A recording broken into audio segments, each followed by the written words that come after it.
Main important वो नहीं है, मेंस क्वालिफाई करना ही अपने आप में पहला आधार है। दूसरी इम्पोर्टेंट चीज आज मतलब मुझे पता है कि एक्स सर्विसमैन जो है वो वहाँ जाते ही राजस्थान का टॉपर पढ़ने लग गए। अगर आप ऑफलाइन जा रहे हो कहीं पे तो वहाँ अगर आपको टीचर बता के चले गए, आप अगर एब्सेंट हो गए तो लिंक नहीं हो पाएगा जो नेक्स्ट क्लास आएगी। बट इसमें अगर आपने आज की क्लास मिस कर दी तो आप दोबारा कभी भी देख लो उसको, जब नेक्स्ट क्लास आने वाली उससे पहले देख लो। वोल्केनो है, हाँ, वो हमारा जो कैंप था उसके जस्ट सामने था, तो हम डेली उसको देखते थे। आग निकलती रहती थी, लावा निकलता रहता था, तो हम जो किताबों में पढ़ते हैं वो हमने लाइव देखा। कई बार मतलब जो कॉपियां देख के आपस में ऐसे डिस्कस करने लग जाते हैं, सर ये कैसे लिखा जाएगा।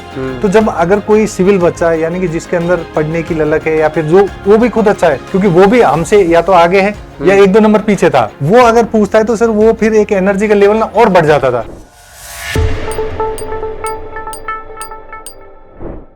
नमस्कार, राम राम, स्वागत है आप लोगों का बूस्टर अकेडमी में। और आज जो कहानी है वैसे कुछ विशेष है, और वो इसलिए है क्योंकि आज हम जो है वो हमारे दो फौजी बड़े भाइयों से जो हम चर्चा करेंगे, और सेना से लेकर और अधिकारी तक का जो सफर है। और गजेंद्र सिंह जी जिनकी एक्स सर्विसमैन रैंक 14 है, और महावीर साहब जिनकी रैंक जो है वो 2023 के अंदर जो एक्स सर्विसमैन रैंक 15 है, और दोनों साथ में तैयारी की, साथ में पढ़े, और रैंक भी जो सर साथ में आई। तो पहले तो आप लोगों को बहुत बहुत शुभकामनाएं। बहुत बहुत धन्यवाद सर आपका। एक दूसरों ने देखी रैंक के कैसे क्या हुआ, कुछ रिजल्ट देखा था? सर मैं गुजरात था, हाँ, तो मैंने चौहान साहब को ही बताया था, इनको एडमिट कार्ड अपना दिया हुआ था कि सर आप ही चेक कर लेना और मुझे बता देना, तो इन्होंने ही बताया था मुझे। तो आपने फिर कॉल करके बताया इनको? हाँ, देख ही रहा था सर मैं, तो कॉल फिर महावीर सर ने कॉल कर दिया था, फिर पता लग ही गया था कि हमको एटलीस्ट ये रैंक आई है। तो फिर थोड़ा एक्स सर्विसमैन का जो क्या कैटेगरी वाइज होता है, तो उसमें थोड़ा सा टाइम लगा कि निकालने टाइम लगा कि भाई काउंट करना पड़ता है क्या रैंक है, किस रैंक से आए हैं। बाकी ओवरऑल जो रैंक थी वो पता चली गई थी। मैं और गजेंद्र जी हमारे थिंक टैंक में है, नीति आयोग में है, क्योंकि आप जब भी टेलीग्राम पे देखते हैं तो बूस्टर अकेडमी में जो भी जोशीले बातें आपको दिखती हैं वो फौजी साहब हमें भेजते हैं और बच्चों को मोटिवेट रखते हैं। इस बार भी जो है वो इंटरव्यू कॉल है, और उस वजह से जो है वो इस अगली बार और अच्छी जो है वो रैंक इंप्रूवमेंट होगी। पर आज हम चर्चा करेंगे सर से खास करके सेना के कुछ छोटे मोटे किस्से, पढ़ाई के बहुत सारे किस्से, और किस तरीके से जो पढ़ा जा सकता है ऑनलाइन में, उसके ऊपर भी हम चर्चा करेंगे। और हम चर्चा स्टार्ट करते हैं। सर जो है वो मैं सबसे पहले गजेंद्र जी से बात करना चाहूंगा। गजेंद्र जी जो है वो मूलतः डीग के रहने वाले हैं। आप कितनी नौकरी की आपने आर्मी में? सर मैं आर्मी में 2003 में चला गया था, मार्च 2003 में, और मार्च 2023 के अंदर में मार्च 2006 में गया था, और 2023 के अंदर 17 साल पूरी करने के बाद में फौज से रिटायर्ड हुआ। तो 2006 से 2023 और आते ही आपकी पहली भर्ती, तो उसके बाद में आपने अपनी तैयारी करी, तो कैसे मतलब बूस्टर ऑनलाइन क्या जचा आप, कैसे क्या मतलब ऐसा लगा कि ये ठीक आदमी है, क्या है? सर सबसे पहले तो जैसे कि पहले विचार था कि प्रशासनिक अधिकारी की तरफ तो कोई विचार नहीं था। पहले ये था कि बीएड वगैरह करेंगे और कहीं टीचर बन जाएंगे आराम से, या फिर सब इंस्पेक्टर वगैरह की देखेंगे तो उसमें हो जाएगा। लेकिन फिर उसको टेस्ट करने के लिए मैंने एमए की वहां पे, क्योंकि मेरी जो सर अगर स्कूलिंग की बात करूं या फिर एजुकेशन की बात करूं तो 10th से 12th तक तो मैंने यहीं पे की थी, गांव में और अलवर के अंदर। बट उसके बाद जैसे ही सेना में गया तो जो ग्रेजुएशन थी, पोस्ट ग्रेजुएशन थी, वो सब मैंने सेना में ही की सर। सेना में। तो उसके बाद जब ऐसा विचार आया कि कुछ करना है, क्योंकि रिटायरमेंट नजदीक था, तो आगे जो भविष्य हमारा भाई वो भी तो सिक्योर करना है, तो उसके लिए सर फिर मैंने नेट का एग्जाम दिया, तो मैं पहली बार में नेट क्वालिफाई हो गया। ओके। तो सर जब मैं नेट क्वालिफाई हो गया तो तब मेरे को लगा, और फिर बहुत सारे उस टाइम जैसे हमारे दिलीप सिंह राठौड़ साहब 18वीं रैंक आई थी, 2016 जयपाल सिंह जी थे, उनकी भी रैंक आई थी। तो जब लगा कि भाई आर्मी से और बाकी अदर सर्विसेज से ये लोग कर सकते हैं, तो हो सकता है हम भी कर सकते हैं, तो इसके लिए ट्राई करना चाहिए। और फिर सर जब इस चीज के लिए मैंने शुरू किया तो उस टाइम एक ऑनलाइन का प्लेटफॉर्म अनअकैडमी चलता था। तो उस अनअकैडमी पे जब रजिस्ट्रेशन किया तो सबसे पहले आप ही मतलब आपकी जो क्लास थी वहां आप टकराए, और फिर आपने फिर एक दिन क्लास के अंदर ये बताया कि भाई मेरी जो स्कूलिंग थी या फिर जो आपकी बीटेक जो था, तो उसमें आपकी इतनी सारी बैग्स थी या इतनी सारी मतलब मार्कशीट वाली जो कहानी बताई, तो वो कहीं ना कहीं मेरे रिलेट की। क्योंकि सर जब मैं देखता हूँ तो मेरी 10th के अंदर मतलब मेरी जो एजुकेशन थी पहले बहुत अच्छी नहीं थी, क्योंकि गाँव से था, तो इतनी कोई मतलब इतनी अच्छी स्कूलिंग नहीं थी। तो मैं 10th में भी 48% था मेरा, और 12th में मैंने मैथ साइंस ले लिया टीचर्स के बोलने से या घर वाले से, तो मैं सप्लीमेंट्री आ गया था फर्स्ट ईयर में। ओके। सेकंड ईयर में फिर मैं पास हुआ था 12th पीसीएम से ही। तो मैंने देखा कि सर मेरी जो एक तरह से एजुकेशन थी और आपकी एजुकेशन लगभग सिमिलर सी चल रही थी, यानी कि जो मेरी कहानी और आपकी कहानी एक जैसी। तो कहीं ना कहीं वहां से लगा कि यार जब कपिल सर ये काम कर सकते हैं, जब वो अगर आरएस बन सकते हैं, तो कहीं ना कहीं मैं भी ये काम कर सकता हूँ। तो फिर सर अनअकैडमी पे आपको फॉलो करते करते फिर जैसे आपने बूस्टर स्टार्ट किया तो फिर शायद हम ही लोग थे पहले, हाँ, जो आने वाले आपसे बात करने वाले कि सर ये अच्छा किया आपने, और फिर एडमिशन भी सभी ने अप्रिशिएट किया था। मतलब मेरे को लगता है कि कोई आदमी कहीं से कहीं जाता है तो बहुत सारे लोग लेग पुलिंग भी करते हैं, बच्चे भी करते हैं ऐसे कैसे, पर अपने सभी उस समय राजी थे। ठीक है, अब और भी जो टीचर्स जुड़ेंगे, क्योंकि तब तक मेरा सिंगल एफर्ट लग रहा था, तो सबको ये था कि अब टीम बनेगी और उसकी वजह से और अच्छा होगा। आप दोनों आपस में कब मिले? सर जैसे कि उसके बाद जब हम रिटायर्ड होके आगे, तो आपने जब इंस्टीट्यूट शुरू किया तो इंस्टीट्यूट तो ऑनलाइन था, हाँ। बट अब उसके लिए जब जैसे अपने को पता है सर, आरएस में सबसे जो बड़ा गेम है वो मेंस का है, और उसमें लिखने का, यानी आपकी आंसर राइटिंग अच्छी होगी तो ही आप अच्छा कर पाएंगे। तो उसके लिए तो फिर थोड़ा आना ही था कि टेस्ट सीरीज के लिए। तो जब प्री हो गया तो उसके बाद जब टेस्ट सीरीज हुई अपनी, हाँ। तो टेस्ट सीरीज में जब हम गए थे तो उससे पहले तो हम नहीं जानते थे दोनों आपस में, हाँ। बट जब टेस्ट सीरीज में गए तो वहां पे जब मिले तब पता लगा कि जो महावीर सर हैं वो भी एक्स सर्विसमैन है, और फिर वो इतने सिंसियर थे कि कहीं ना कहीं उनसे सीखने को ही मिलता था। सबसे ज्यादा क्वेश्चन इनके ही होते थे। मैं हाँ। मतलब जब भी निकलता था तो सीडीओ तक अगर मैं किसी के साथ होता तो महावीर सर हाँ। अपन दोनों ही होते थे। और एक चीज और बता रहा हूँ सर, आपको नहीं पता होगा कि मतलब जब मैं जाता था मैं बिल्कुल एकदम टाइम से पहुंचता था कि भाई 10 बजे अगर अपना टेस्ट है तो मैं लगभग 9:55 के आसपास, लेकिन महावीर साहब वहां पे 9 बजे ही पहुंच जाते थे। और इनके पास न्यूज़पेपर होता था डेली का वहां पे, ये मतलब मैं जाता तो ये न्यूज़पेपर पढ़ते हुए मिलते थे मेरे को। और मेरे को अभी याद है, ये उस समय गुजरात आप पोस्टेड थे। जी सर। हाँ, तो शायद छुट्टियां थी, आप आते थे, मेरे को सर जाना है, पेपर पोस्टपोन तो नहीं होगा, ये हो। तो सर आपको बहुत शुभकामनाएं। सर जब आप सीकर में कहाँ, जीण माता के आसपास गांव कौन सा है? मेरा सर गांव का नाम गोड़ियावास है, जो जीण माता जी से 10 किलोमीटर पर। 10 किलोमीटर दूर ही है। तो फिर बाद में आपने अपनी आप जो सर कहाँ थे? एयरफोर्स से रिटायर्ड आए आप एयरफोर्स से, तो आपकी पोस्टिंग जो वहां रही, तो उस समय आरएस का कोई विचार आया या क्या, कैसे हुआ? सर मैं 2002 से 2022 तक एयरफोर्स में सेवा की है, और मैं सर गरुड़ फोर्स में था। बेसिकली गरुड़ एक एयरफोर्स का कमांडो फोर्स होता है, तो सर वो वहाँ तो शेड्यूल बहुत ज्यादा बिजी रहता है, तो वहाँ उतना टाइम नहीं मिलता था। लेकिन जैसा इन्होंने बताया कि दिलीप सिंह जी हुए, उसके बाद और भी बहुत सारे नेवी एयरफोर्स के, हमारे एक सुरेंद्र सिंह जी है राठौड़, जो मुझसे 1-1.5 साल सीनियर है, तो उन्होंने जनरल में क्लियर किया था आरएस कोर, वो राजस्थान अकाउंट सर्विस में अभी। तो जब उनके बारे में सुना तो मुझे लगा पढ़ना चाहिए, और मेरा ये था कि मैं पढ़ने में थोड़ा ठीक था, मैं अपनी 10th और 12th दोनों में स्कूल का टॉपर हूँ, तो मैं पढ़ने में थोड़ा ठीक था। पर मेरी पढ़ाई हुई थी हिंदी मीडियम से, गांव के स्कूल में पढ़े थे सर। लेकिन जब मैं एयरफोर्स में मैंने ज्वाइन किया तो उसके बाद मैंने ग्रेजुएशन किया नॉर्मल, फिर मैंने बीबीए किया, फिर सर मैंने MA English literature political science, फिर मैंने बीएड किया। तो फिर मैंने सोचा कि मुझे आरएस करना है तो मुझे इंग्लिश मीडियम की तरफ स्विच करना चाहिए। तो सर फिर मैंने ग्रेजुएशन वगैरह आगे की जो पढ़ाई है वो इंग्लिश मीडियम में स्विच करके की, और मुझे लगा, मतलब मेरे ये था कि हिंदी में सब लोग लिखते हैं, इंग्लिश में अगर लिखेंगे तो हो सकता है थोड़ा ज्यादा नंबर मिल जाएंगे, इसलिए मैंने आरबीसी वाले इतने बड़े थोड़े ही होते। लेकिन इंग्लिश मीडियम के रिजल्ट अच्छे अब बराबर सही होने लगे हैं धीरे धीरे मीडियम पर।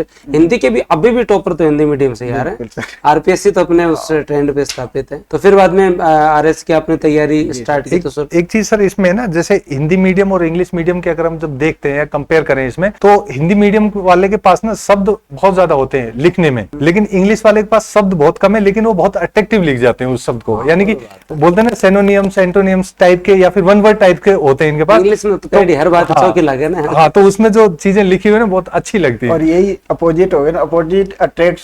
तो ये हिंदी वाले, मैं इंग्लिश वाला, तो दोस्ती और गहरी हो गई। और गहरी हो गई। मैं सभी अभ्यर्थियों को बता देता हूँ, मैं महावीर साहब और गजेंद्र जी को जो डे 1 से टेस्ट सीरीज में जानता हूँ, और मेरा हमेशा से जो ये रहा है वो एक इनबिल्ट ही होता है शेखावटी के आदमी का फौज के प्रति। मतलब एज ए स्टूडेंट के रूप में, बचपन के रूप में बताऊं तो पहले क्या होता था, गाँव के अंदर भी जो है ना आर्मी के छोटी मोटी बटालियन आके जो कैंप लगते थे गाँव में, तो मैं ननिहाल रहा करता था। तो हमारे यहाँ पे भी जो एक मतलब अभ्यास, आजकल तो बड़े लेवल पे युद्ध अभ्यास होते हैं, उस समय मुझे जहाँ तक याद है एक कोई भी जो एक छोटी टुकड़ी आती थी और एक कहीं पे भी जो अपना पूरा का पूरा जो बटालियन रुकती थी। तो हम वहाँ जो उनको छाछ देने जो जाया करते थे, और बदले में जो बिस्किट बिस्किट, नींबू, शहर में पहले भी पश्चिमी राजस्थान में नींबू बहुत बड़ी बात हुआ करती थी। सर्दियों में गर्मियों में शिकंजी का बड़ा चाव होता था, तो उस समय जब जाते थे ना तो वो एक देशभक्ति होती है जनरली। अब भी मैं मतलब मैं आपको लिटरली बता दूं, अभी मैं जा रहा हूँ, पैदल जाते थे तो कोई क्या फौजी का ट्रक दिखाता है दूर से कर देते थे। और सर एक बात और ऐड करना चाहूंगा मैं, ये बूस्टर एकेडमी एक ऐसा प्लेटफॉर्म है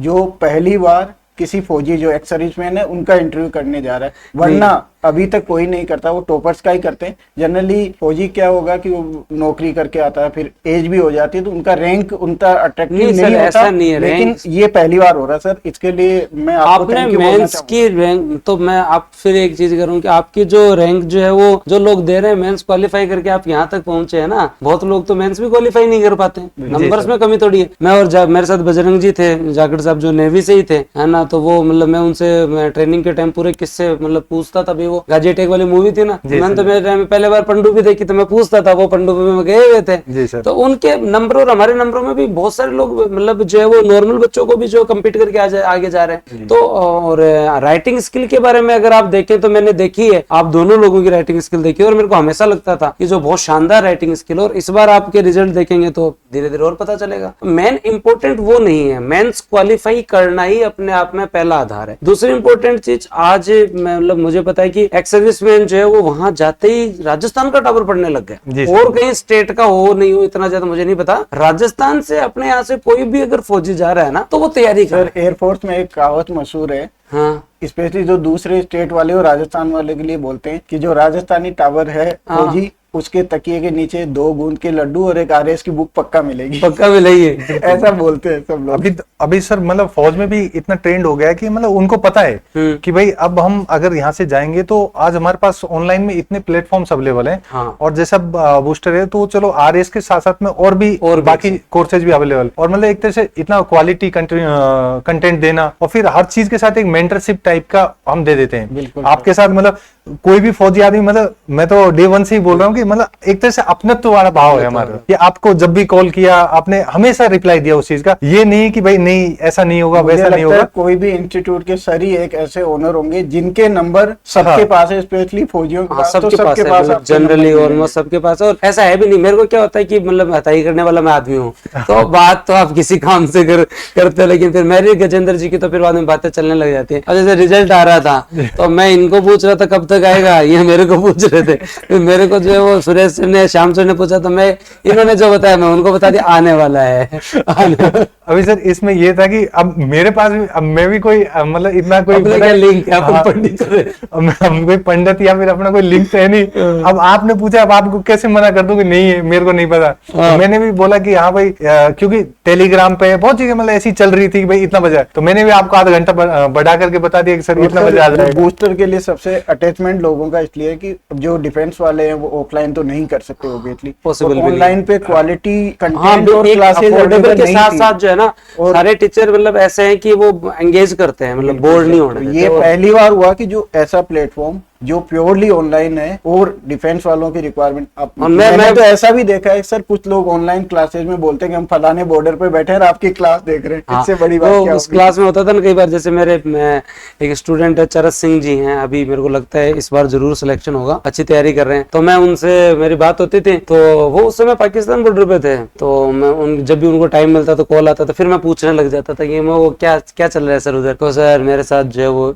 2 जो यंग भी है, तो ये कहते हैं साहब टिकाओ इनके वो एकदम ही मतलब नेक टू नेक बॉर्डर पर ही थे, वहां पे सीजफायर उल्लंघन कई बार होता ना, तो मैं इनको कंट्रोल में रखता हूँ कि रुको भाई एक बार, ठीक है जवाब दे दिया अब रुक जाओ, ये रुकते ही नहीं है। और वो एकदम एक सबसे मतलब देशभक्ति कितनी प्यारी चीज है कि आप रिटायरमेंट के 1 महीने पहले उस सिचुएशन पे, उस पॉइंट पे हो जहाँ पे ऑलमोस्ट कभी फायरिंग हो रही है, और वहां पे भी वो जज्बा है, और ये रिग्रेट नहीं है कि मैं लास्ट टाइम में यहाँ क्यों। बिल्कुल, वो भी एक बहुत बड़ी बात है सर। नहीं जनरली आदमी चाहता है कि अब तो मेरे को जाना है तो अब मैं लास्ट में क्यों जाऊं। बिल्कुल सर, ये तो आपने उनसे मतलब बात की जो ऑन सर्विस थे, बट जब ये ऑपरेशन सिंदूर की बात है, ऑपरेशन सिंदूर जब शुरू हुआ था तो जो हमारे लोग थे, यानी कि जो हम जिनके साथ थे, तो उनके कॉल आए कि भैया रेडी हो जाओ, क्योंकि हो सकता है जो 2 साल में रिटायर गए उनको कॉल बैक किया जा सकता है। तो अब मतलब इसमें हमको घबराने वाली बात नहीं थी, इसमें एक तरह से ये था कि हाँ यार वापस बुलाएंगे, फिर से हम अपनी जो कर्तव्य था, अपनी जो ड्यूटी थी, फिर से हम उस चीज को करेंगे। बात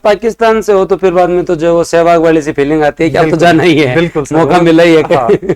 तो वो तो है ही। और ऑपरेशन सिंदूर जब मतलब जिस दिन ऑपरेशन सिंदूर चालू हुआ उससे जस्ट अगले दिन मेरा ट्रांसफर नोखा हुआ। तो जनरली नॉन फील्ड रहता हूँ, लेकिन उस टाइम फील्ड दिया ना, तो मैं ट्रांसफर लिस्ट के अंदर पहला बंदा था जो सबसे पहले 10 बजे रिपोर्ट कर गया, रात की 1 बजे की आई हुई लिस्ट पे, जी सर, है ना। मैं खुद जो वो रिपोर्ट कर गया, मामा जी को लेके मुझे चलो अभी जो चलते हैं, ठीक है। मुझे आज भी याद है। और जाते जाते ही पहले दिन जिस होटल में मैं रुका, तो उसके रुकते ही फिर मतलब 6 बजे होते ही जो हमें ब्लैकडाउन करना था, तो ब्लैकआउट करना ही था, तो मैंने सबसे पहले जिस होटल में रुका उसी की लाइटें बंद करवाई। उसने कहा तहसीलदार जी आ रही है, हमारे रुके, हमारी बंद करवाए। तो भाई तो रुको भी, सबसे पहले अवेयरनेस जरूरी है। तो मतलब मेरे जो कलीग्स थे उन्हें भी ऐसा लगा था कि कपिल लेट आएगा, 3 दिन बाद ज्वाइन करेगा, लेकिन वो एक चाव होता है एटलीस्ट जो हो। फिर बाद में मैंने 10 दिन ऐसे थे उस समय, हम डेली 11 बजे तक ये कर रहे हैं, ब्लैकआउट करवा रहे हैं, पूरे शहर में घूम रहे हैं। फिर उसके बाद में मैं एसडीएम साहब,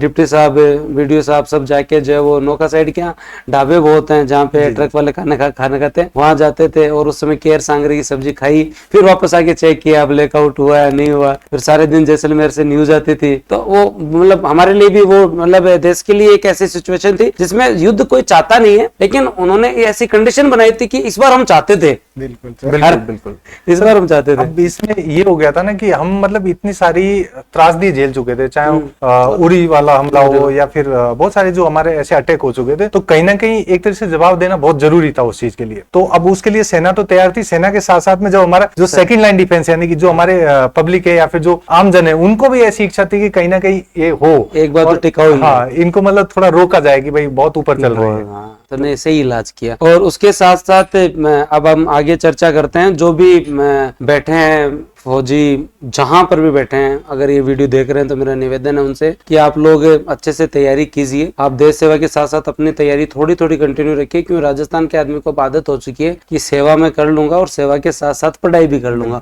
और कर रहे हैं सब। और तैयारी भी बूस्टर से करनी है, बूस्टर बेस्ट है। Thank you sir. इसमें एक तो ये ना कि अब जैसे हम चाहे महावीर साहब में हूँ, तो हम जब बूस्टर से जुड़े थे तो हमने सिर्फ 5,000 रुपए फीस दी थी, और 5,000 में आज हम 2 साल तक सस्टेन है वहाँ पे। हाँ। यानी कि हमने 2023 का भी प्री मेंस हो गया, इंटरव्यू प्रोग्राम तक चले।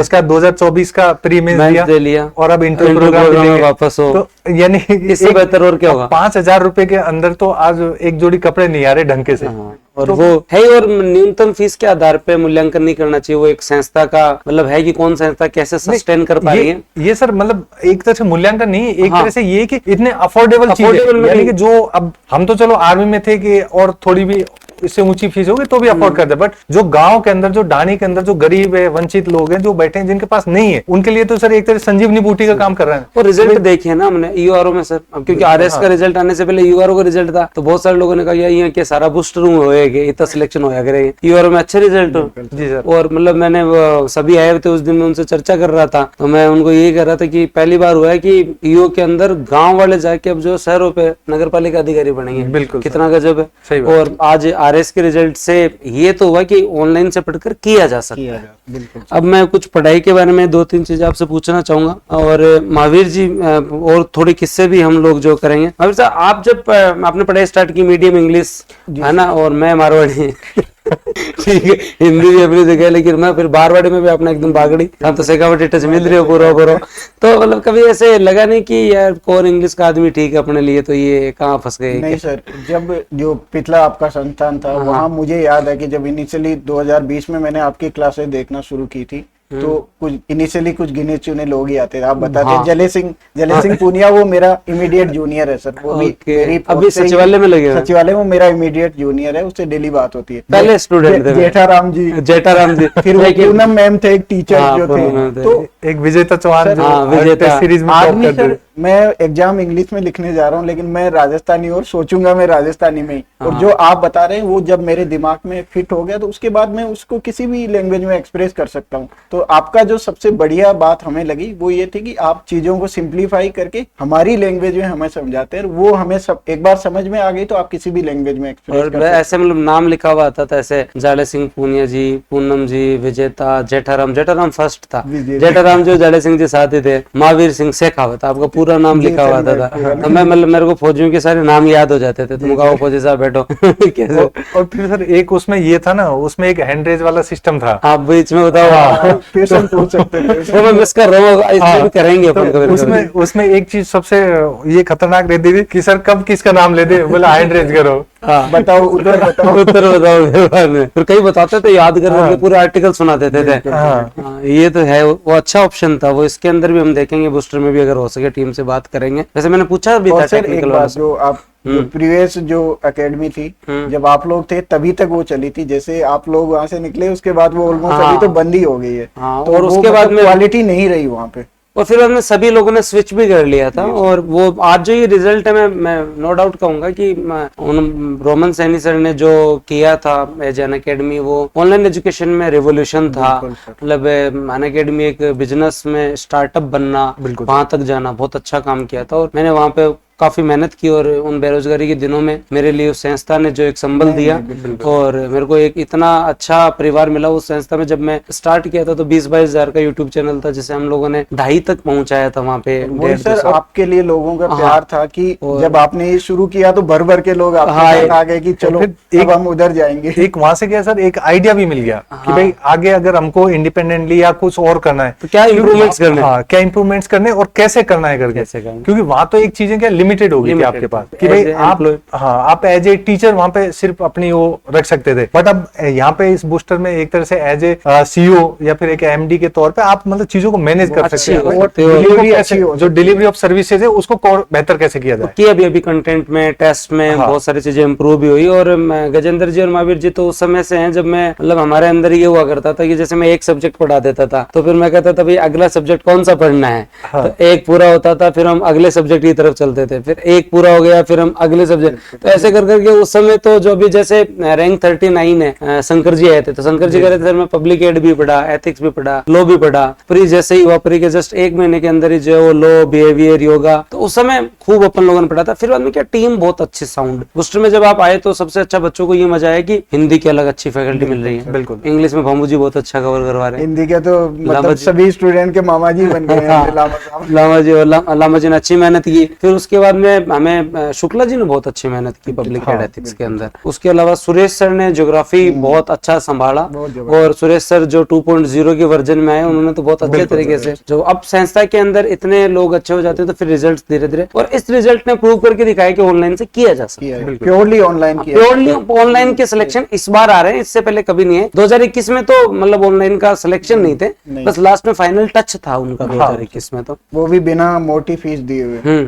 कमल जैसे अभी कमल बुडक जी थे, अभी आए 139 रैंक का, तो प्योर ऑनलाइन। अभी मेरी बात हुई उनसे, जो सर आए थे तो प्योर ऑनलाइन है ना। अभी अपन बैठे थे, शंकर जी आए थे तो उन प्योर ऑनलाइन, तो आप पढ़ सकते हो। इसमें सर ये है ना, जो एम्प्लॉयड है यानी कि चाहे वो किसी भी डिपार्टमेंट में है, तो पोस्टिंग तो उसकी ऐसा तो नहीं है कि जयपुर के अंदर ही रहेगी, तो उनके लिए भी सर एक तरह से बहुत बढ़िया प्लेटफॉर्म है कि वो भी। और फिर इसमें क्या है ना सर, अगर आप ऑफलाइन जा रहे हो कहीं पे, तो वहां अगर आपको टीचर बता के चले गए, आप अगर एब्सेंट हो गए तो लिंक नहीं हो पाएगा जो नेक्स्ट क्लास आएगी। बट इसमें अगर आपने आज की क्लास मिस कर दी तो आप दोबारा कभी भी देख लो उसको, जब नेक्स्ट क्लास आने वाली है उससे पहले देख लो। दूसरा सर तो चीजें मिल जाएंगी। ये भी है कि आप सुबह 9 बजे से क्लास है तो आप 8:30 बजे जाओगे, शाम को 5 बजे क्लास है तो आते होते 2 चाय भी पी के आओगे लोगों के साथ, 7 बन जाएंगे आपके। 3 घंटे तो वैसे ही बर्बाद हो गए। इसमें तो 3 घंटे में 3 घंटे में तो पढ़ लो।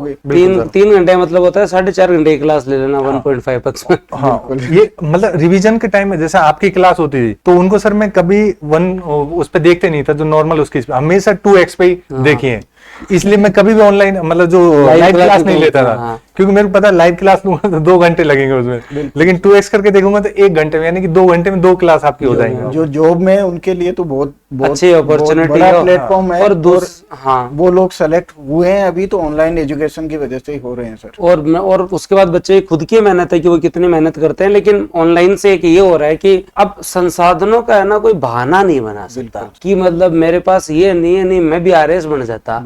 अब हर आदमी के पास फोन है, डाटा है और किताब है, ये हर आदमी अफोर्ड कर रहा है, बिल्कुल। ठीक है। तो अब टेलीग्राम और यूट्यूब मुझे लगता है कि राइट टू एजुकेशन को बहुत अच्छा एम्पावर कर रहे हैं और हर जगह ये कंटेंट मिल रहा है। तो अब अगर किसी की पढ़ने की इच्छा है ना, तो वो संसाधनों का बहाना बना के नहीं कह सकता कि नहीं तो मैं भी बन जाता हूँ, बन गया तो कहें, मेहनत कर सके और बन रहे हैं, बोल रहे। अभी जैसे मैं नीट IIT में देखता हूँ तो हर बच्चे ऑनलाइन ही पढ़ रहे हैं। बिल्कुल सर। और इसमें एक फायदा जो मेरे को नजर है वो ये भी आता है कि अगर आप ऑनलाइन पढ़ रहे हो तो आप अपने घर पे रह रहे हो और घर वालों के बीच में रह रहे हो।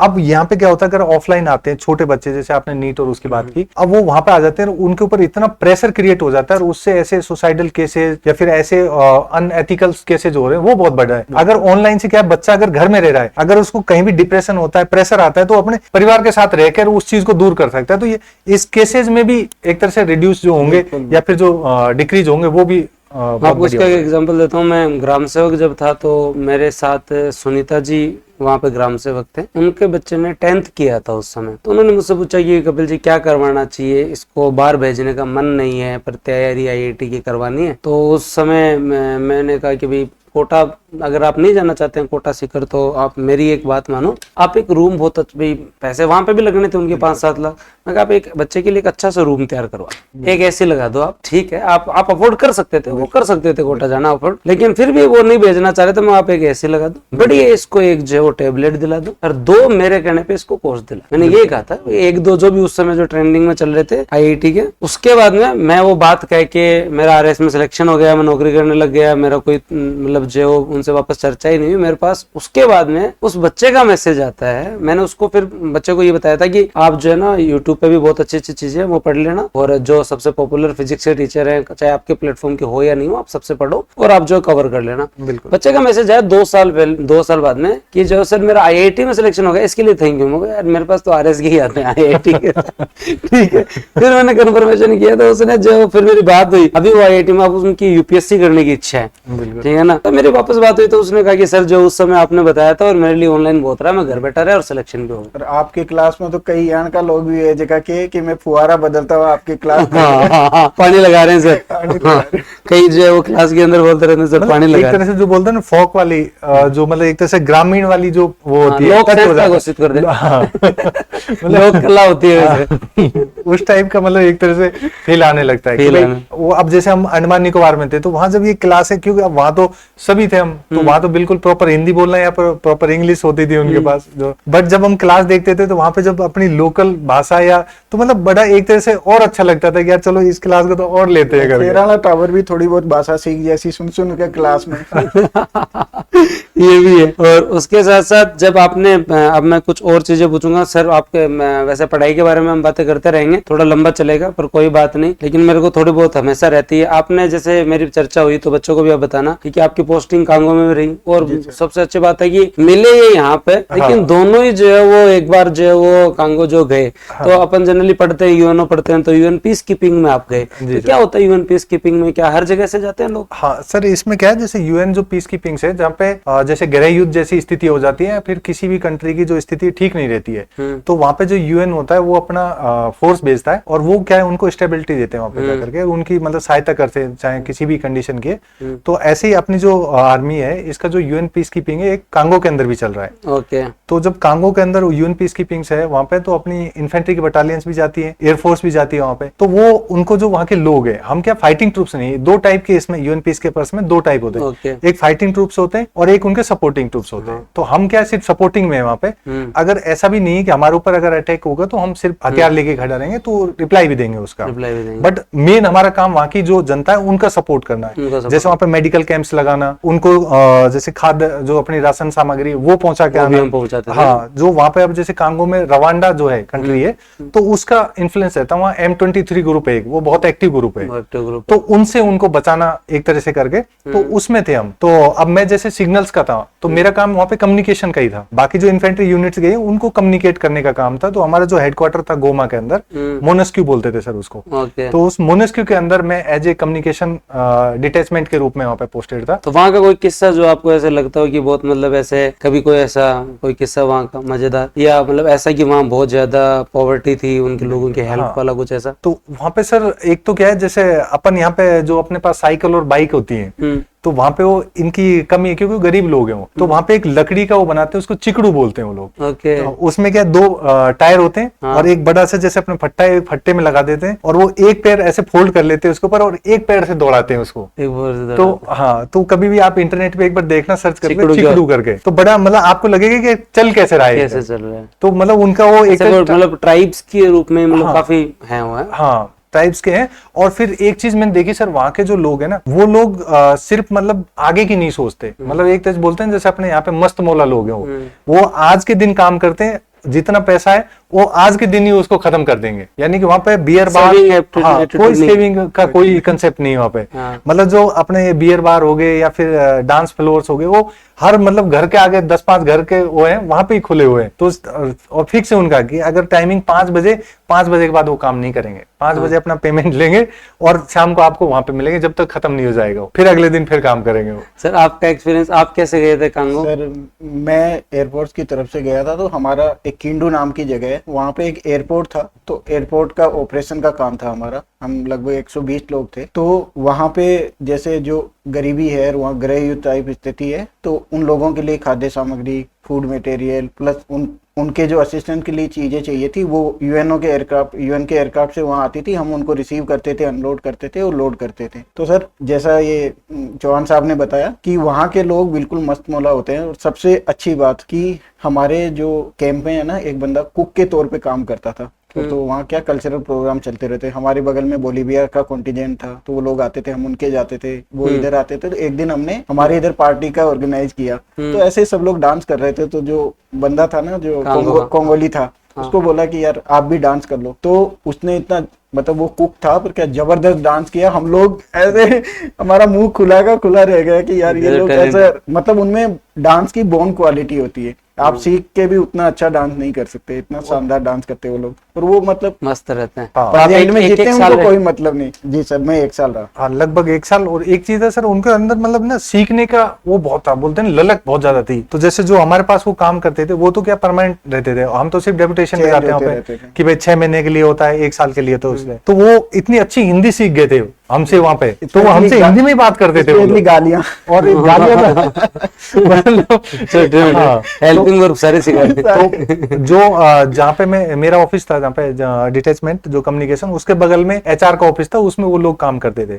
तो वो साइड जॉब भी करते थे। तो जब मैं उनसे बात की, उनको पता लगा, तो जो कांगोली फिल्म बनती थी, तो उसका वो एक्टर भी था, वो एक्टर भी था, फिल्म का एक्टर था। तो मतलब बोलता था कि यार चलो तुम भी काम कर लो करके। मैं बोला नहीं यार, हमको ऐसा परमिशन नहीं है, हमारे प्रोटोकॉल्स होते हैं, हम लोग मतलब क्योंकि वो तुम्हारे वाली फिल्म में तो नहीं करेंगे, उसमें तो वो लाइफ को खुल के जीते हैं, उनको कोई मतलब नहीं आगे क्या होने वाला है। बिल्कुल मस्त मौला है उनको, मतलब ना इक्वलिटी है मेरे को, फुल मतलब नहीं है वहाँ। मतलब 2 ही कैटेगरी है सर, या तो होगा तो बहुत बड़ा पैसे वाला है, या है तो फिर वो बिल्कुल गरीब है, बहुत गरीबी है। अपनी जैसी वो मीडियम रेंज वाले नहीं है वहाँ पे। क्या बात है सर। तो ये तो मतलब सर ने जो कांगो वाला बड़ा अच्छा किस्सा बताया। और सर एक कांगो में जो अफ्रीका का एकमात्र जो लाइव वोल्केनो है, वो हमारा जो कैंप था उसके जस्ट सामने था। तो हम डेली उसको देखते थे, आग निकलती रहती थी, लावा निकलता रहता था। तो हम जो किताबों में पढ़ते हैं वो हमने लाइव देखा है। मतलब वहाँ पे क्या, जैसे फौज की हमेशा कहीं भी जाती है तो फौज का एक ड्रिल रहता है किसी भी चीज को लेकर के, किसी भी चीज में। तो वहाँ पे हमारी गो बैक ड्रिल होती थी कि अगर कल को ज्वालामुखी वापस, क्योंकि लाइव था वो, तो वापस अगर फट जाएगा तो कैसे करके, तो वो हर वीक चलता रहता था। फिर उसके बाद क्या था कि वहां पे जो एयरफोर्स के हमारे कंटीजेंट थे, तो इनका जो हेली से कुछ साइंटिस्ट उसको देखने जाते थे कि उसकी क्या कंडीशन है। तो हमारे जो वहां पे जनरल साहब थे या फिर जो हमारे उच्च अधिकारी थे, उन लोगों ने ऐसा कर दिया कि ठीक है, हम हमारे जो इंडियन हैं उनको हर बार 5-6 आदमी को भेजेंगे, वो भी देख के आएंगे उस चीज को। तो उसमें मौका मिला, मतलब पहली बार जाके वो ऊपर से मैंने उस चीज को देखा, दिल्ली से जाकर के, कि भाई किस टाइप का जो वोल्केनो है, कैसे उसके अंदर से लावा गर्म होके बाहर आ रहा है। टेम्परेचर तो बहुत हाई होता है। हाँ, वो मतलब काफी ऊपर हाइट में रहता है हेली, वहां तक भी मतलब इतनी लपटें और इतना हेलीकॉप्टर, हाँ, बहुत मतलब गर्म हो जाता है इधर। तो वो एक मतलब देखने वाली चीज थी। और अगर मैं कांगो नहीं जाता तो वो चीज मैं देख नहीं पाता, सिर्फ ऐसे ही बोलते ना पिक्चरों में ही देखते या फिर कहीं टीवी सीरियलों में ही देख पाते। हाँ, तो फौज में आपने जो अंडमान निकोबार देख लिया, कांगो देख लिया, तो ये तो बहुत बड़ा अचीवमेंट है। नहीं तो थिएटर तो हमारे तो दोहरा ही देखता फिर। बिल्कुल फौज में पॉसिबल है, फौज में पॉसिबल। वही देखो, फौज के अंदर हम गए तो मतलब भारत का कोई भी ऐसा कोना नहीं छोड़ा कि जहां हम नहीं गए।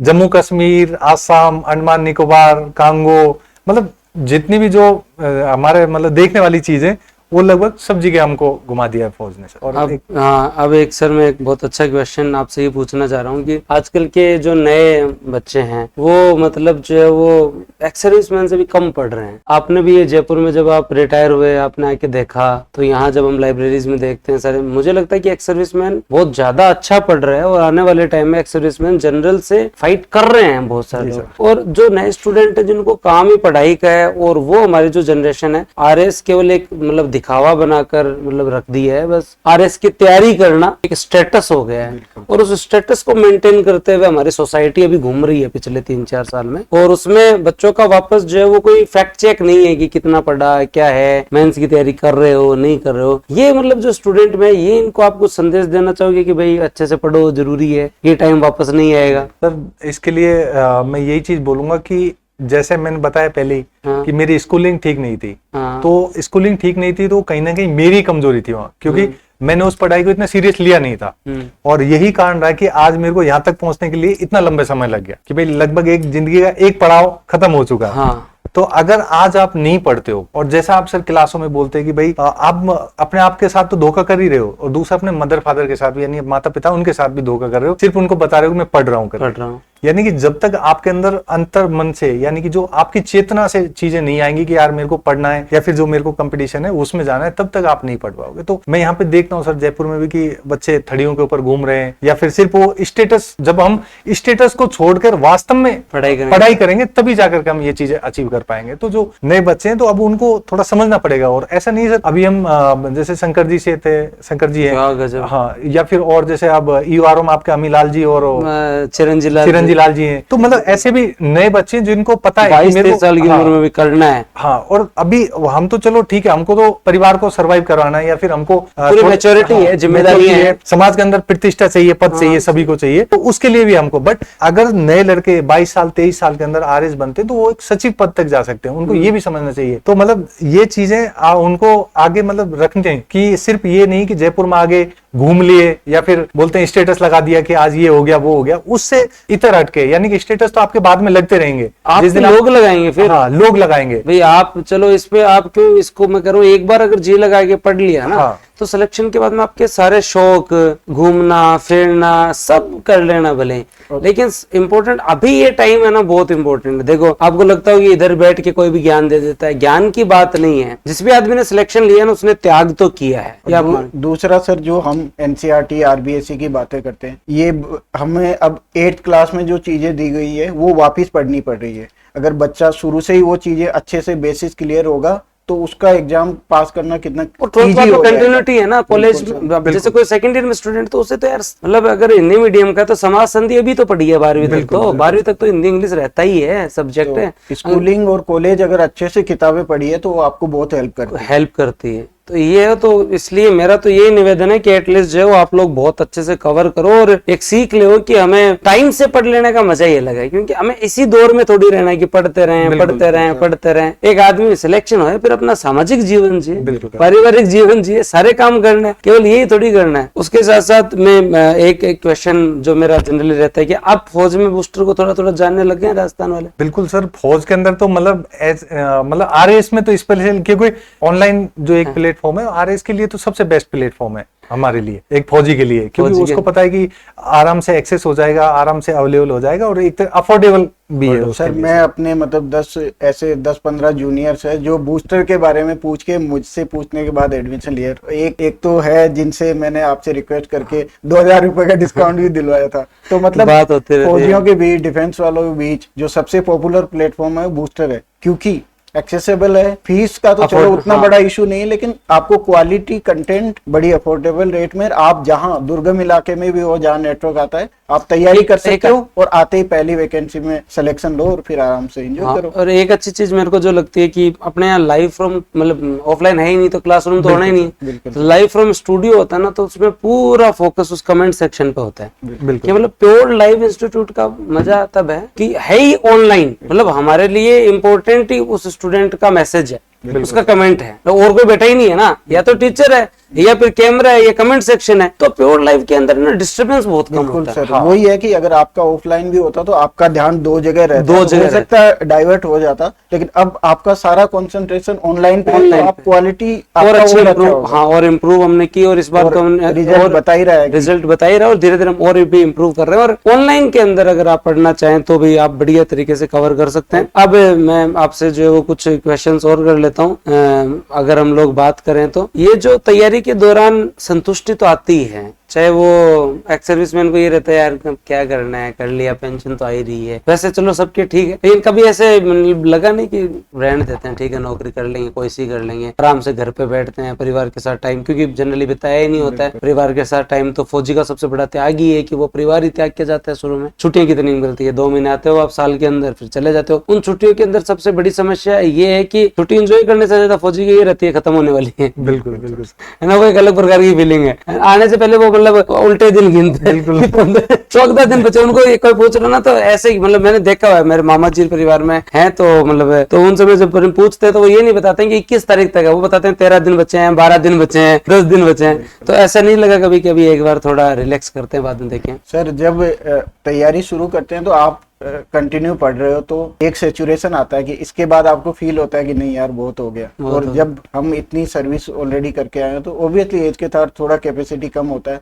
लेकिन जब हम टेस्ट लिखने आते हैं, बाकी बच्चों को देखते हैं जो नए यंग लोट है, तो उनको देख के हमें लगता है कि यार नहीं, हम इनके साथ बैठ के टेस्ट लिख रहे हैं। कई बार तो ऐसा भी होता है कि जैसे इनके मेरे नंबर जो नए वाले लड़के हैं उनसे भी ज्यादा आ जाते थे कई बार, तो वो मोटिवेशन मिलता है कि हाँ यार हम इनसे कॉम्पीट कर रहे हैं, तो ये हमारे लिए ऑनर की बात है कि हम इन लोगों के साथ कॉम्पीट कर पा रहे हैं। तो वो और एनर्जी देता है, और फिर हम और कोशिश करते हैं कि हाँ हमें तैयारी कंटिन्यू रहनी चाहिए। बिल्कुल जैसे महावीर सर बताया, बिल्कुल सही सर। कई बार क्या होता था टेस्ट सीरीज के अंदर जैसे नंबर तो आ ही जाते थे, कई बार जो हमारे जैसे अपने सुरेश से रैंक 256 है, एक अपने दिव्या में रैंक 432 है, और सुनीता में शायद उनकी भी रैंक 230 है, और निकिता जी 511 सॉरी। तो ऐसे मतलब ये जो लोग थे ये वास्तव में कई बार मतलब जो कॉपियां देख के आपस में ऐसे डिस्कस करने लग जाते हैं, सर ये कैसे लिखा जाएगा। तो जब अगर कोई सिविल बच्चा है, यानी कि जिसके अंदर पढ़ने की ललक है, या फिर जो वो भी खुद अच्छा है, क्योंकि वो भी हमसे या तो आगे है या 1-2 नंबर पीछे था, वो अगर पूछता है तो सर वो फिर एक एनर्जी का लेवल ना और बढ़ जाता था कि यार ये बच्चे जो भाई पिछला भी अटेम्प्ट दिया उन्होंने 2021 का, उसमें भी अच्छा किया, अनफॉर्चुनेटली या तो उनको रैंक नहीं आई थी या उनका 1-2 नंबर से मेंस क्लियर नहीं हुआ। तो जब वो अगर ऐसा डिस्कशन करते हैं और वो जब अप्रिशिएट करते थे कि सर ये तो आपने बहुत अच्छा लिखा है, इसमें मेरे को भी अच्छा लगता था, तो मतलब एक अच्छा तो लगता ही था, और फिर उससे ये लगता था कि यार अगली बार इससे और बेहतर करना है भाई, जिसे कम से कम अगली बार 2 बार पूछे मेरे से कि हाँ ये अच्छा किया है। और टेस्ट सीरीज में मतलब टेस्ट का मतलब हमारा जो 2023 का जो बेस था ना, क्योंकि मेरे को आज भी याद है जब सेमिनार था तो जगह ही नहीं बची थी, मतलब खड़े होने के लिए भी जगह नहीं थी, मतलब सीडीओ तक जो लोग थे, इतनी अपनी कैपेसिटी थी उतने, तो वहां पे बहुत मतलब मैं फिर कह देता हूँ जेन्युइनली कि हमने कोई भी ऐसे उस समय ये नहीं कहा था कि हम पर्सनल मेंटरशिप दे देंगे, ये हो जाएगा वो नहीं हो जाएगा। संस्था नहीं थी, और संस्था जो है वो, क्योंकि अब मैं बोल सकते हैं क्योंकि अब हमारे पास लोग हैं, है ना। जब तक सर जो सर्विस में नहीं जाते, सर की सेवा ले लेंगे, उस समय तक तो हम खुद जो वो नए थे, और उस समय हमने क्लेम भी नहीं किया, लेकिन हमने नंबर ऑफ टेस्ट बहुत दिए थे, मतलब मेरे हिसाब से आज तक इस फील्ड में हमारे जितने टेस्ट किसी ने नहीं दिए। आपने एक टेस्ट की फीस में 79 टेस्ट दिए थे 2023 में। जबकि अगर हम जोड़ेंगे 16 के हिसाब से तो कितना हो जाए, तो आपने 70 जब 72 के आसपास टेस्ट होगा, तो सर जब पोस्टपोन्ड हो गया एग्जाम, उसके बाद भी आपने बोला कि नहीं फीस देने की जरूरत नहीं, आप लिखो, बस आप सिलेक्शन लो। तो ये बाकी इंस्टीट्यूट तो मुझे नहीं लगता किसी ने ऐसा किया होगा। और टेस्ट के साथ साथ सर सबसे बड़ी चीज रही कि अपना कोर्स खत्म हो गया था जनवरी में, फिर जैसी जनवरी में पोस्टपोन्ड हुआ तो आपने बोला ठीक है एक बार और करा देंगे, और करवा देंगे, फिर वो एक बार और खत्म हुआ, फिर एक बार और हो गया, 4 बार हो गया। तो यानी कि लगभग हिंदी तो उस टाइम मेरे को लगे 3 बार, इंग्लिश और हिंदी, हाँ 3 बार हो गई थी, इंग्लिश और हिंदी हो गई थी। और इको सर्वे वापस आ गया तो वापस हमने इकोनॉमी एक बार कर ली थी। मैं थोड़ा शादी में व्यस्त था, लेकिन टीम खूब मतलब रिवीजन सभी का हुआ था। रिवीजन तो सर 2 बार किया था, जबकि जनरली होता ही नहीं है रिवीजन का, कौन से कंप्लीट नहीं होता। आपने रिवीजन करवाया और उस समय वो पहला था तो मतलब हम फर्स्ट सिलेबस तो पूरा कर चुके थे दिसंबर 27 के आसपास। हाँ बिल्कुल 3-3.5 महीने में, और उस समय 27-28 के आसपास पोस्टपोन्ड हुआ। हाँ। तो पोस्टपोन्ड हुआ तब मैंने जो कहा कि भाई एक बार वापस पढ़ाओ, तो लामा जी ने वापस हिंदी चालू की। भाम्बू जी तो तीसरी बार अंग्रेजी पढ़ाने आए थे, एक बार अरविंद जी ने पढ़ाई, फिर भाम्बू जी ने वापस फास्ट पढ़ाई, फिर बाद में भाम्बू जी ने वापस धीरे धीरे अंग्रेजी को तो रिवीजन कराओ, राजस्थान का टावर इंग्लिश सीख गया। अगर इंग्लिश में जो थोड़ा बहुत नंबर आए अच्छा करवाया था सर ने। और फिर उस समय शुक्ला जी जो है वो पब्लिक एड शुक्ला जी ने करवाया था, एथिक्स धीरे धीरे फिर बाद में शुक्ला जी ने बाद में संभाला था, थोड़ा सा उसमें जरूर इश्यू था। तो ऐसे करके जो है वो हुआ। और टेस्ट का मतलब खूब टेस्ट हम लोगों ने लिखे थे। मैं आपको फिर कहता हूँ कि हम बहुत अच्छा करवाते हैं टेस्ट सीरीज, लेकिन उसका जनरली इतना टाइम नहीं मिलता, तो हम उसका जो है वो क्या बोलते हैं मार्केटिंग कम कर पाते हैं। टेस्ट की सबसे कम मार्केटिंग अपनी ही है। तो हाँ, तो आगे हम कोशिश करेंगे कि उसकी हम मार्केटिंग भी करें और उसको अच्छा भी करवाएं। तो जैसा सर आपका ही अकेला इंस्टीट्यूट है जो जिसने सिर्फ टेस्ट कंडक्ट करवाने के लिए अपनी जगह रखी हुई है, सब और तो है ही किसी का भी हाँ। नहीं है। और वहाँ पे मतलब जो इतना वो सस्टेनेबल भी नहीं है, और उसके अंदर जो सामने ही जा रहा है। लेकिन ठीक है, एक बार जो बच्चा आ रहा है, और इस बार इंटरव्यू वालों ने उसको बहुत अच्छा यूटिलाइज किया। बहुत सारे लोग वहाँ बैठे ग्रुप में, नागौर का तो ऐसे ग्रुप का ग्रुप बैठता था 8-8-10 मेरे सीनियर थे कॉलेज से, बेड़ा बोस, और तो वो तो एकदम पूरा ग्रुप का ग्रुप बैठता था, वहाँ डिस्कशन कर लेते। फिर यहाँ अपना रूम अच्छा बना हुआ था, तो यहाँ पे भी डिस्कशन जो करते रहते थे। हमने तो 3 या 4 मॉक दिए होंगे। हाँ मौका। और मतलब ये था, मैं एक चीज बता देता हूँ कि बूस्टर का स्टूडेंट अगर एक बार बूस्टर का है ना, तो फिर वो बूस्टर में रम जाता है, उसका फिर कहीं जाने का मन ही नहीं करता। एफर्ट्स मतलब इंस्टीट्यूट भी अपनी तरफ से रखता है, और टीचर बच्चों का भी एक अपना लगाव होता है। और आप गांव तक देखते हो तो आपको भी लग जाएगा कि हाँ यार बूस्टर ठीक है। इसमें एक चीज और बोलना चाहूंगा मैं कि कई बार क्या होता है ना, कुछ परिणाम अप्रत्याशित भी आ जाते हैं, मतलब लेकिन वो एक्सेप्ट करने पड़ते हैं। तो इसमें ये नहीं कि वो एकेडमी खराब है या फिर जो इंस्टीट्यूशन है वो खराब है, कहीं ना कहीं उसमें हो सकता है कैंडिडेट की भी कुछ कमियां रही हो, या कुछ और भी ऐसे कारण फैक्टर्स हो सकते हैं। तो बट लेकिन जो बूस्टर के एफर्ट्स थे या बूस्टर की तरफ से जो हमको सपोर्ट मिला था, तो वो बोलते ना बहुत बेहतरीन था। बट हो सकता है हमारी रैंक बेहतर आ सकती थी, बट कोई और फैक्टर फिर भी मतलब जो एक्स सर्विसमैन रैंक 14 और 15 स्टेट सर्विस आप जो है वो ACTO CDPO, तो ये आपको जो अलॉट होने वाला है, तो कोई मतलब उसमें इश्यू नहीं है। और इस बार और अच्छी इंप्रूव होगी। और हर एक कहानी इंपॉर्टेंट इसलिए कि एटलीस्ट जो फौज में बैठे उनको लगे तो सही कि हाँ अपने बड़े भाई जाके आगे पढ़ रहे हैं। आगे आने वाली पीढ़ी तो वही है ना जो आपको देख के आएगी। क्योंकि सर जैसे 2021 तक था कि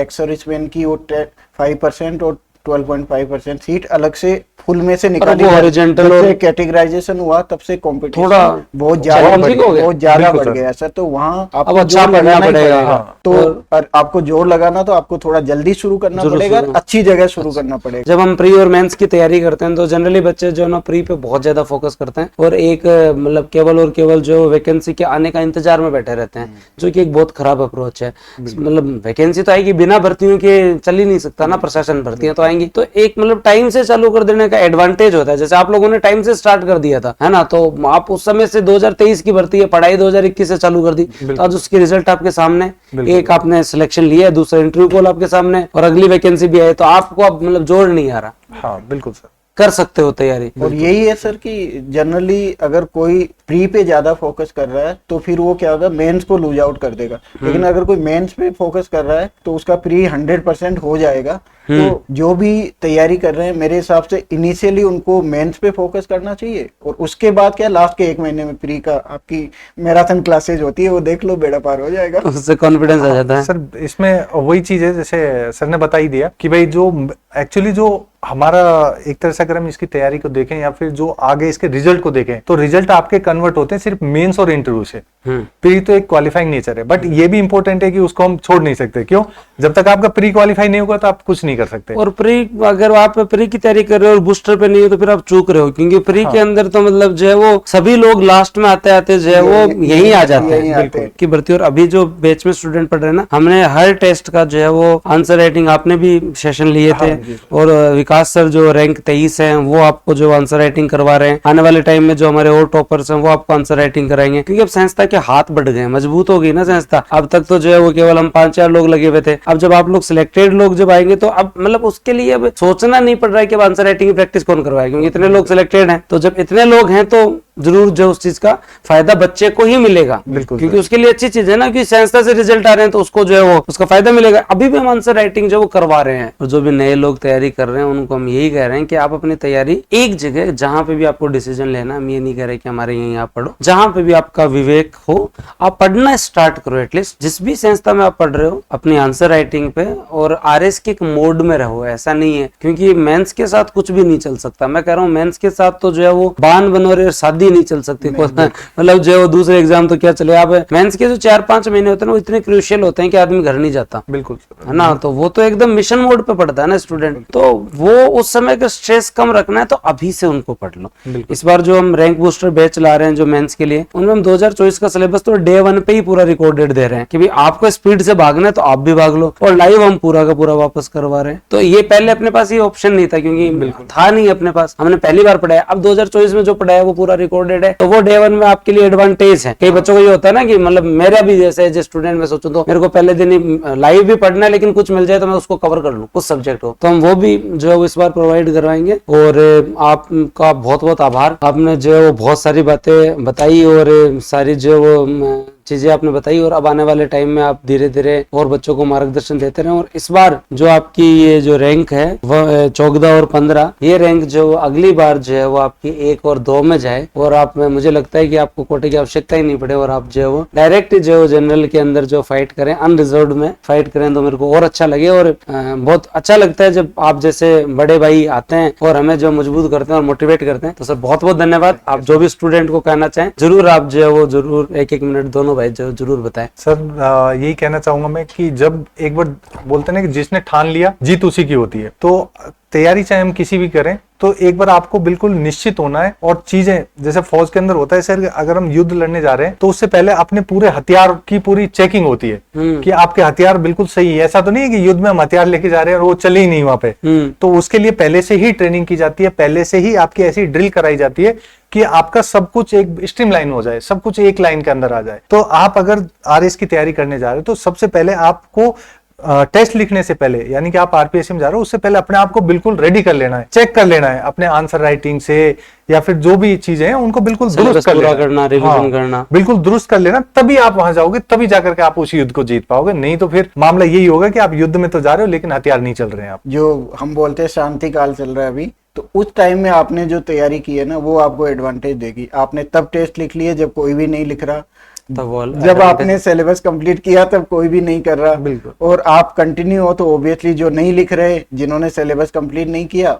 उनसे आप ऑलरेडी आगे हो गए, और ऑनलाइन अवेलेबल है सारी चीजें, और कोई जैसा आपने बताया रिकॉर्डेड भी अवेलेबल है, तो आप पहले से अपना कर लो। और अगर आपने सारी चीजें कंप्लीट कर ली तो ऑब्वियसली आप सभी लोगों से आगे हो गए, और जब सबसे आगे हो तो आपको उसका फायदा से कौन रोकेगा, सिलेक्शन से कौन रोकेगा। तो जो भी भाई बंधु उनको दिवाली की अग्रिम शुभकामनाएं, दिवाली बहुत अच्छे से आप लोग मनाएं। और मैं यही कह रहा हूँ कि माँ सरस्वती और माँ लक्ष्मी का बहुत अच्छा एक से कॉम्बिनेशन है, और अगर आप माँ सरस्वती का आशीर्वाद रहेगा तो माँ लक्ष्मी का आशीर्वाद अपने आप ही आ जाएगा। तो आप पढ़ाई पे ध्यान दें और दिवाली अच्छे से बनाएं, और दिवाली के बाद एक संकल्प लें कि हमें अगर आरएस की तैयारी करनी है तो फिर बाद में जी जान लगा कि आप जुटिए। आपके लिए आपका अपना संस्था है, छोटी सी संस्था है हमारी, और 2-4 कमरों में चलती है, लेकिन हम प्रयास ऐसे कर रहे हैं जो आप लोगों के लिए बहुत अच्छे लाभदायक हैं, और आने वाले टाइम में ये रिजल्ट और बढ़ने वाले हैं क्योंकि क्लासरूम रिजल्ट अब आने लगे हैं। हम इंटरव्यू प्रोग्राम के लिए हम इतने नैतिक हैं कि हम इंटरव्यू प्रोग्राम को इंटरव्यू का ही रिजल्ट मानते हैं, वो केवल इसलिए कि हम एक संस्था है जो सिविल सेवा की इंटरव्यू की तैयारी करवा रहे हैं। वो जनरली मैं फिर कह देता हूँ हम इसलिए करवाते हैं कि वो बूस्टर के स्टूडेंट के लिए हमने सबके लिए एक मॉक इंटरव्यू रखा, लेकिन बूस्टर वालों ने 4-5 बार भी दिए कि हमारा कोई स्टूडेंट ना रह जाए, और भाई ठीक है जिनको देना है वो हमसे जुड़ सकते हैं, क्योंकि बहुत सारे बच्चे यूट्यूब के माध्यम से जुड़े होते हैं ना, करंट अफेयर के माध्यम से, तो वो लास्ट में हमसे जुड़ सकते हैं। लेकिन एक के जो हमारे सिलेक्शन है वो पहली बार में प्योर ऑनलाइन इंस्टीट्यूट के रूप में सिंगल लार्जेस्ट नंबर होगा, बिल्कुल सर, आज के टाइम में, और गांव-गांव तक इंस्टीट्यूट पहुंचा है। और आपको बहुत बहुत शुभकामनाएं, धन्यवाद। Jain sir, thank you sir.